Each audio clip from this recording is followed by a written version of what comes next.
Welcome to session 4 of Unit 2 Clutch and Gearbox Automobile Transmission and Control Systems, third semester Automobile Engineering.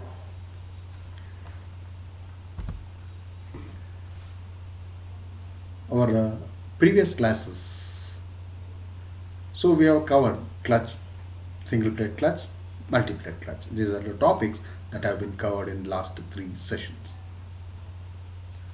So coming back to the purpose of clutch, I can call it as a mechanism, or a clutch is a device which connects or disconnects the engine to the transmission, or engage or disengage the engine to the transmission.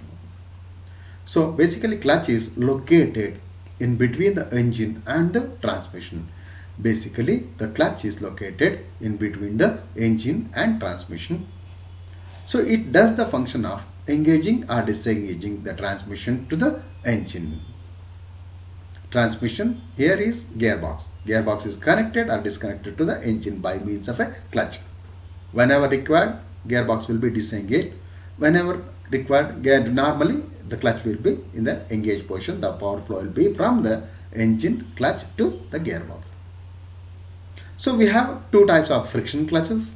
One is a single plate clutch and multi plate clutch, which have been covered. So in the single plate clutch, of course, we have one frictional member. So it is called as a single plate clutch. So the single plate clutches are normally used in LMV, LCV and heavy transport vehicles. Single plate clutches are normally used in LMV, LCV and heavy transport clutches because the diameter of a single plate clutch is bigger compared to a multi-plate clutch. So wherever there is a space, normally they go for the use of single plate clutch. Even the bigger, although it's a bigger in clutch, the heat dissipation properties of a single plate clutch are much better compared to your multi-plate clutch. So coming to the multi-plate clutch, in the case of a multi-plate clutch, as I said in the previous session, it's an extension of a single plate clutch. The multi-plate clutch is an extension of a single plate clutch where number of friction plates, pressure plates are increased, where number of pressure plates and friction plates are increased, which increases the torque transmitting capability of a multi-plate clutch for the same size of the single plate clutch. If you compare the same size of a single plate clutch, but the multi-plate clutch will have more torque transmitting capability compared to a single plate clutch. So normally multi-plate clutches are used where space is limited. For example, in two-wheelers, in some three-wheelers and racing cars, you find this multi-plate clutch. So the topics for this session are introduction to centrifugal clutch, construction of centrifugal clutch, working of centrifugal clutch, advantages and disadvantages of centrifugal clutch. So we'll see, before going to centrifugal clutch, we'll see what is a centrifugal force or the word centrifugal. In this type, the clutch engages because of the centrifugal force. The centrifugal force means the force which tends to move the object away from the center is called as a centrifugal force. I'll repeat it. ನಾನು ಮತ್ತೆ ಹೇಳ್ತೀನಿ. Centrifugal force ಅಂದ್ರೆ the force which tends to move the object, centre ಇಂದ ದೂರ ಎತ್ಕೊಂಡು ಹೋಗ್ಲಿಕ್ಕೆ ಪ್ರಯತ್ನ ಪಡುವಂಥ ಒಂದು ಫೋರ್ಸ್ನ ಸೆಂಟ್ರಿಫ್ಯೂಗಲ್ ಫೋರ್ಸ್ ಅಂತ ಕರಿತೀವಿ. ಸೊ ಇಲ್ಲಿನ ಕ್ಲಚ್ಚು ಸೆಂಟ್ರಿಫ್ಯೂಗಲ್ ಫೋರ್ಸ್ ಮೇಲೆ ಎಂಗೇಜ್ ಆಗುತ್ತೆ. ಸೆಂಟ್ರಿಫ್ಯೂಗಲ್ ಫೋರ್ಸು ಕಮ್ಮಿ ಆದರೆ ಡಿಸ್ಎಂಗೇಜ್ ಆಗುತ್ತೆ. ಸೊ ಈ ಕ್ಲಚ್ನ ಸೆಂಟ್ರಿಫ್ಯೂಗಲ್ ಫೋರ್ಸ್ ಕ್ಲಚ್ ಅಂತ ಕರೀಲಿಕ್ಕೆ ಕಾರಣ, engaging of the clutch happens because of the centrifugal force. Centrifugal force ಕಮ್ಮಿ ಆಯಿತು, ಆಟೋಮೆಟಿಕಾಗಿ ಕ್ಲಚ್ ಡಿಸ್ಎಂಗೇಜ್ ಆಗ್ತಾ ಇರುತ್ತೆ. ಸೊ ಈ ಥರದನ್ನ it is called as a centrifugal clutch. So centrifugal ಕ್ಲಚ್ಚಲ್ಲಿ engaging it is purely because of the centrifugal force and not by the springs. So ಈ ಥರ ಆಪ್ರೇಟ್ ಆಗೋಂಥ ಒಂದು ಕ್ಲಚ್ನ it is called as a centrifugal clutch. So construction ಇದೆ, construction of a centrifugal clutch, working of a centrifugal clutch, advantages and disadvantages of a centrifugal clutch. So first we'll go to introduction of a centrifugal clutch.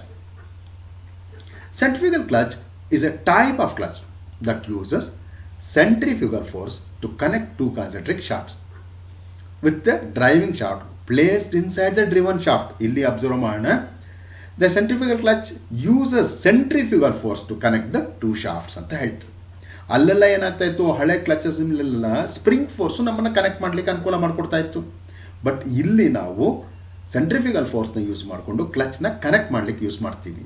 So ಆ ಥರದ ಒಂದು ಯೂನಿಟ್ನ it is called as a centrifugal clutch. ಒಂದು sketch ನೋಡೋಣ ಯಾವ ಥರ ಇರುತ್ತೆ.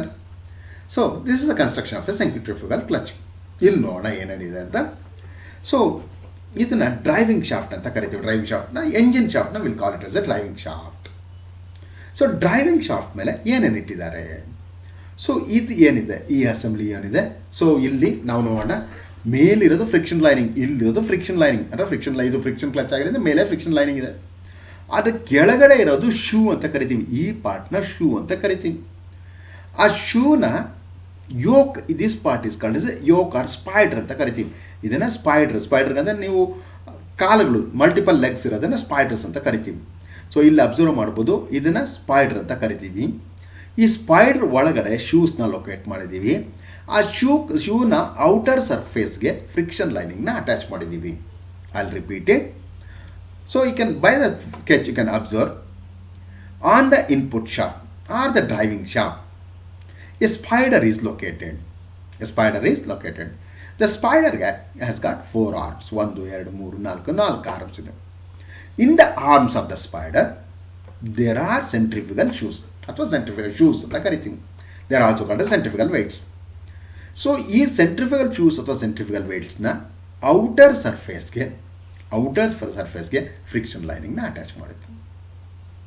So there are springs which will see that the shoes are held in position. ಅಂದರೆ ಇನಿಷಿಯಲ್ ಪೊಸಿಷನಲ್ಲಿ ಹಿಡಿದಿಟ್ಕೊಳ್ಳಿಕ್ಕೆ ಇಲ್ಲಿ ನಮಗೆ ಸ್ಪ್ರಿಂಗ್ಸ್ ಇದೆ. ಇಲ್ಲಿ ಸ್ಪ್ರಿಂಗ್ಸ್ ಇರೋದು ಕ್ಲಚ್ನ ಡಿಸ್ಎಂಗೇಜ್ ಮಾಡಿ ಇಟ್ಕೊಳ್ಳಿಕ್ಕೆ. ಓಕೆ, ಸೊ ಇದು ನಮ್ಮ ಇನ್ಪುಟ್ ಶಾಫ್ಟ್.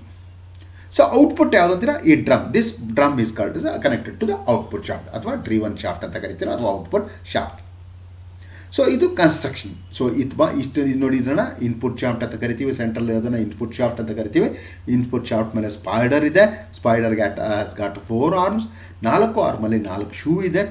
ಶೂನ ಔಟರ್ ಸರ್ಫೇಸ್ಗೆ, ಔಟರ್ ಸರ್ಕಂಫರೆನ್ಸಲ್ಲಿ ಫ್ರಿಕ್ಷನ್ ಲೈನಿಂಗ್ ಅಟ್ಯಾಚ್ ಮಾಡಿದ್ದೀವಿ. ಮತ್ತು ಶೂ ಇನಿಷಿಯಲ್ ಪೊಸಿಷನಲ್ಲಿರಲಿಕ್ಕೆ we have provided springs.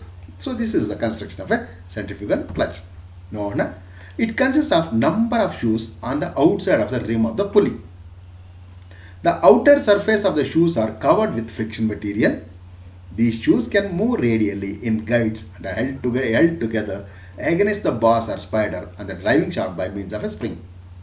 The springs exert radially inward force on the shoe under rotation.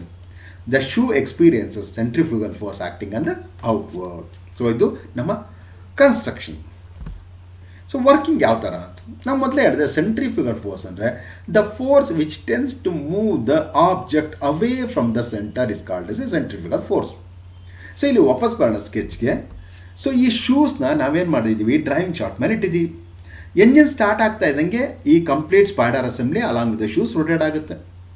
Rotate ಆಗ್ತಾ ಇದ್ದಾಗ ಈಗೇನಾಗುತ್ತೆ, ಈ ಶೂಸು ಸೆಂಟ್ರಿಫಿಕಲ್ ಫೋರ್ಸ್ನ ಎಕ್ಸ್ಪೀರಿಯನ್ಸ್ ಮಾಡಲಿಕ್ಕೆ ಸ್ಟಾರ್ಟ್ ಆಗುತ್ತೆ. ಸೊ ಸ್ಟಾರ್ಟ್ ಆದಾಗ ಈ ಸ್ಪ್ರಿಂಗ್ ಏನು ಮಾಡುತ್ತೆ, ಇದನ್ನು ವಾಪಸ್ ಹಿಡಿದಿಟ್ಕೊಳ್ಳಿಕ್ಕೆ ಪ್ರಯತ್ನ ಪಡ್ತಾ ಇರುತ್ತೆ. ಸ್ಪೀಡ್ ಜಾಸ್ತಿ ಆದಂಗೆ ಸೆಂಟ್ರಿಫಿಕಲ್ ಫೋರ್ಸ್ ಕೂಡ ಜಾಸ್ತಿ ಆಗುತ್ತೆ. ಸೊ ಜಾಸ್ತಿ ಆಗ್ತಾ ಇದ್ದಾಗ when the centrifugal force exceeds the spring stiffness, when the centrifugal force exceeds the spring stiffness, the shoes move in the outward direction. ಎಲ್ಲರಿಗೂ ಮೂವ್ ಆಗಲಿಕ್ಕೆ ಸಾಧ್ಯ till they come in contact with the drum. So drum contact ಆಗ್ತಾ ಇದ್ದಂಗೆ ಏನಾಗುತ್ತೆ, because of the frictional contact the drum also starts rotating with the shaft ಅಥವಾ ಈ assembly ಜೊತೆಗೆ. So the power is transmitted from the input shaft to output shaft. So ನೋಡೋಣ ಇಲ್ಲಿ ವಾಪಸ್ಸು working ಹೇಳ್ತಾರೆ.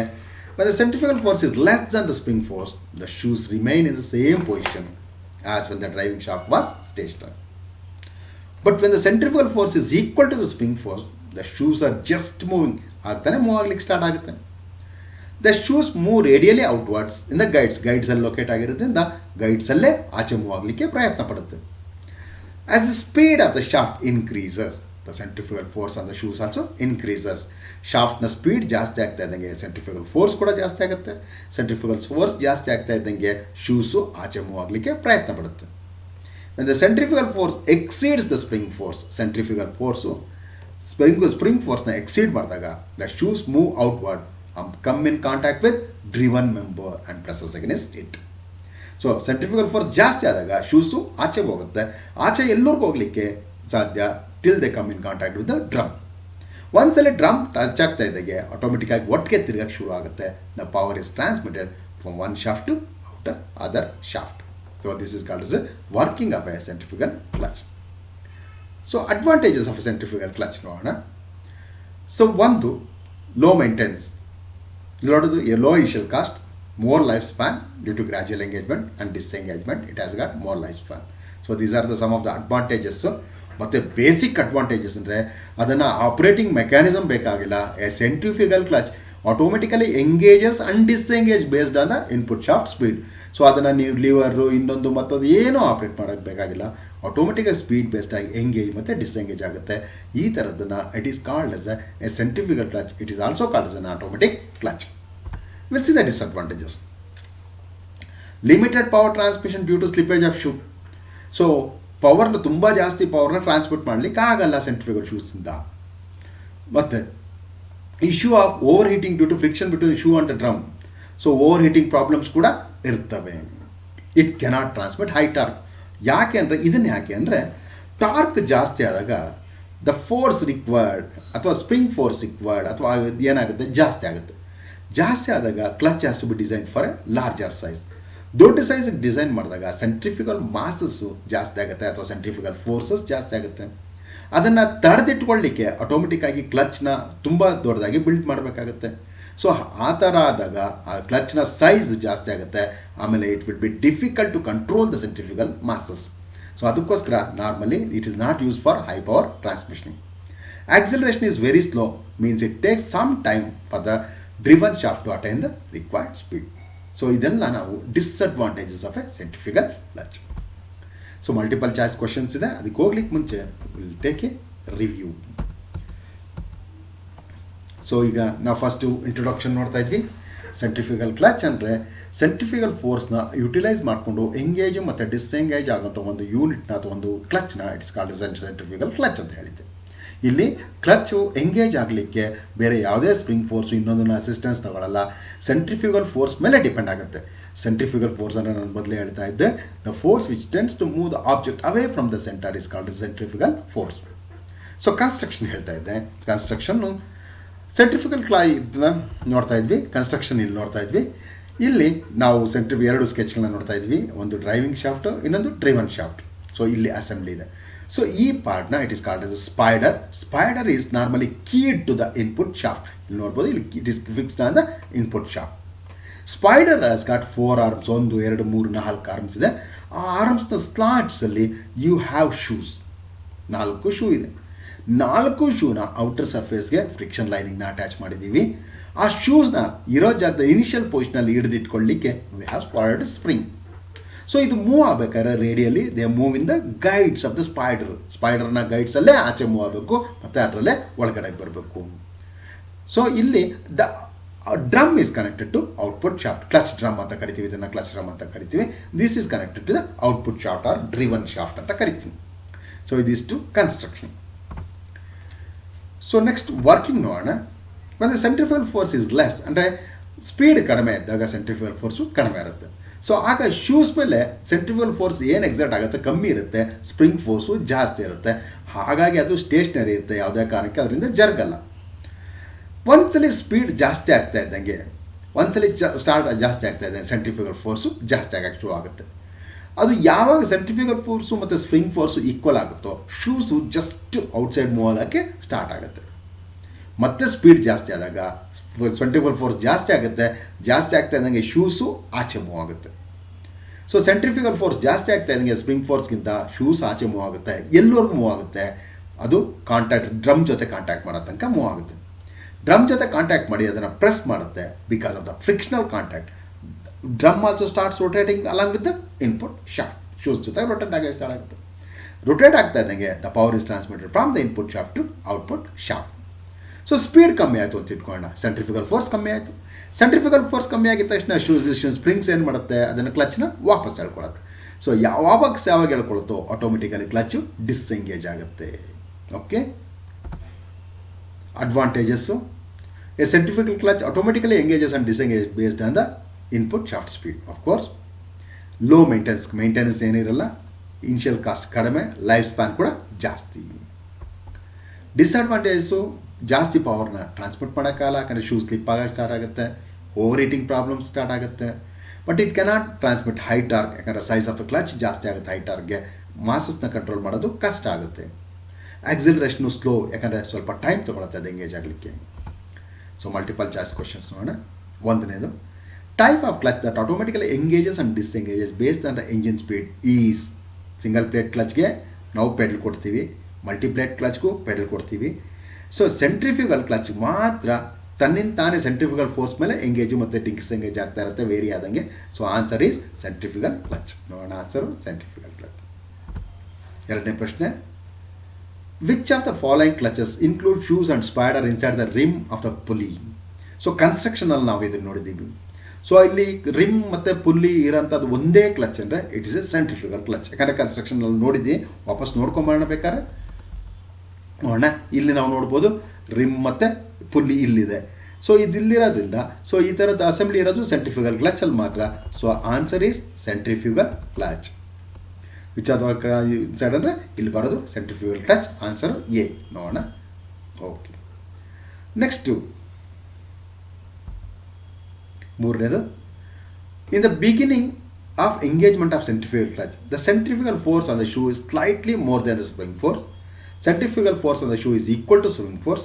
The centrifugal force on the shoe is less than the spring force. None of the above. ನಾನು ಮೊದಲೇ ಹೇಳಿದ್ದೆ, spring force ಇದು ಎರಡು equal ಆಗಿದ್ದರೆ ಅದು ಬ್ಯಾಲೆನ್ಸ್ ಆಗಿರುತ್ತೆ, ಶೂ ಮೂವ್ ಆಗ್ಲಿಕ್ಕೆ ಸ್ಟಾರ್ಟ್ ಆಗಲ್ಲ. ಸೊ ಬಿಗಿನಿಂಗ್ ಎಂಗೇಜ್ಮೆಂಟ್ ಮೂವ್ ಆಗಬೇಕಂದ್ರೆ ಏನಾಗುತ್ತೆ, ಸ್ವಲ್ಪ ಶೂ ಆಚೆ ಮೂವ್ ಆಗಬೇಕಾಗುತ್ತೆ. ಸೊ ಸೆಂಟ್ರಿಫ್ಯೂಗಲ್ ಫೋರ್ಸು ಸ್ವಲ್ಪ ಸ್ಪ್ರಿಂಗ್ ಫೋರ್ಸ್ಗಿಂತ ಜಾಸ್ತಿ ಇರಬೇಕಾಗುತ್ತೆ. ಸೊ ಆಗ ಮಾತ್ರ ಶೂ ಆಚೆ ಮೂವ್ ಆಗುತ್ತೆ, ಆಚೆ ಮೂವ್ ಆಗಿ ಶೂ ಎಂಗೇಜ್ ಆಗಲಿಕ್ಕೆ ಅವಕಾಶ ಆಗಿರುತ್ತೆ. So answer A. ನೋಡೋಣ, ಎ. ನಾಲ್ಕನೇದು, the following is also known as flywheel or coupling ಅಂತ ಕರೀತಾರೆ. ಸೊ ಆಬ್ವಿಯಸ್ಲಿ ಸೆಂಟ್ರಿಫ್ಯೂಗಲ್ ಕ್ಲಚ್, ಯಾಕಂದರೆ ಫ್ಲೈ ವೀಲ್ ಒಳಗಡೆ ನಾವು ಇದನ್ನು ಇಟ್ಟಿರೋದ್ರಿಂದ it is called as a centrifugal clutch. The type of clutch that does not require mechanism or linkages to disengage the clutch. So centrifugal ಕ್ಲಚಲ್ಲಿ ಹೇಳಿದ್ದೆ engage ಮತ್ತು disengage ಆಗೋದು it is based on purely based on centrifugal force. So centrifugal force ಮೇಲೆ operate ಆಗೋದಾದರೆ ಮತ್ತು ನಮ್ಗೆ mechanism ಯಾಕೆ ಬೇಕು ಅದನ್ನು ರಿಲೀಸ್ ಮಾಡಲಿಕ್ಕೆ, ಹಾಗಾಗಿ ಆನ್ಸರು ಸೆಂಟ್ರಿಫ್ಯೂಗಲ್ ಕ್ಲಚ್. ನಿಜ. So thank you for watching this session.